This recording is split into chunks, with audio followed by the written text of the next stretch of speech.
Hope you had a great 4th of July celebrating all of our wonderful freedoms. But now let's just very quickly fly off to the real world of the Guatemalan Foundation, making a tour with Federico Velez that depicting, showing his activities from June and July of this year. You see him walking out by a home that we fixed up for a widow, Teodora, here a couple of years ago. You see the home here, and then you see Federico crossing the river to go to the Chicoyo Sector 3 school. Where they need a kitchen for their school, similar to what we did in the Chilocom village here a few years ago that you see here, including the interior. In this same area, we have been helping a very large family, another widow lady who lost her husband about a year ago, with her, I think it's 8 children. Her oldest daughter, 15 years old, stays at home and takes care of the 3 little children. And then it's the four middle-sized children that all go to school, and we helped them with their school uniforms recently so they could participate in the annual fair and parade in Santa Cruz Verapaz. But the mother and the oldest son, 18 years old, they both work in the nearby fields, working for what they call in Guatemala the Palencianos, who plant tomatoes and many other vegetables for export. So you hear them, see them working here with tomatoes this particular time of year. So they work really hard to support themselves, but they need help from time to time. Out in the same area, there was a sick elderly fellow that we helped with some medications. And that's all been taken care of, but with money borrowed from from another of the foundation accounts that we should replace. We'll have to before the end of the year to meet all of our obligations. Then Federico made a trip out to into the mountains again to the San Antonio Panec village, where he took them some materials to be able to fix up their school with electricity or with electric light, so they could have adult literacy classes at night. And it's in the same area where we see again this beautiful little baby Norma, who we mistakenly called Anita in previous reports, but she has had a tumor on behind, as you see here, but it's been frustrating trying to get her taken care of. We've financed several trips to the city. One time she came down with a urinary infection, they couldn't do the operation, and another time she came down with the flu and they couldn't do it. And so we've been a little frustrated in trying to get her taken care of. A middle class or wealthy family, of course, would immediately taken her to a private clinic or hospital and get this taken care of. But we just haven't had the money to be able to take care of that in a private hospital. But we're going to continue to help her as we can. And then during the month, Federico received visitors from the United States. My sister Jolene and her daughters Danielle and Kelly, who visited, along with Bronson, my grandson, who was a foundation representative who took them, was their guide. And they've all had their reports now in foundation newsletters and also in YouTube videos, and so watch them, check them out if you haven't seen them already.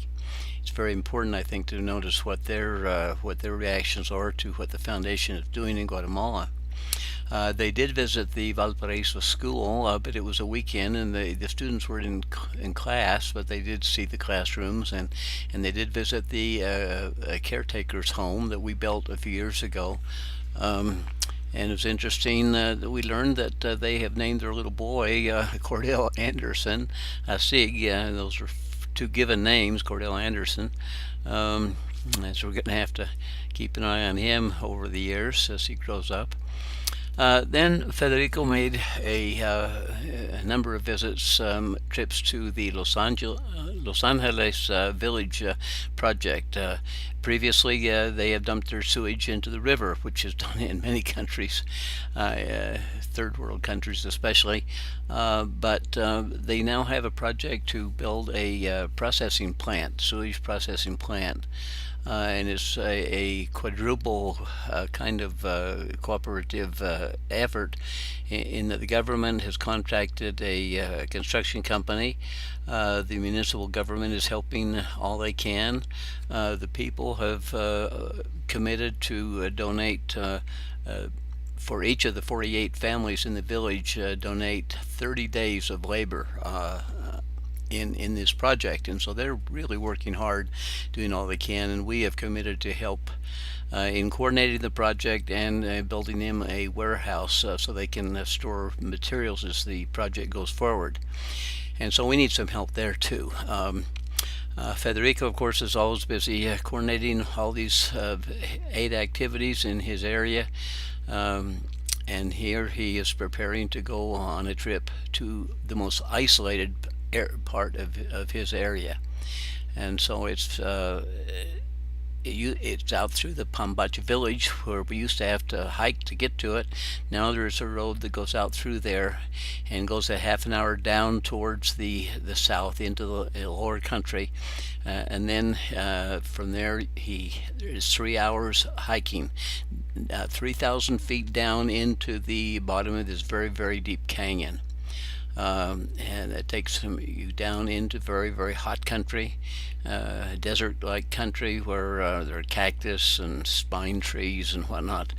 And so you see how the people live there, washing their clothes in the river, and men carrying giant loads of firewood. The homes are very poor, of course, but he first arrives at the Zapote village, where there's a government school that has 62 students, 2 teachers, and then where we've of course helped with the school materials in January. The homes, of course, very poor, and in one home Federico found a crippled elderly man who needs some help in fixing up his home, and so we've committed to help him as soon as we have the money.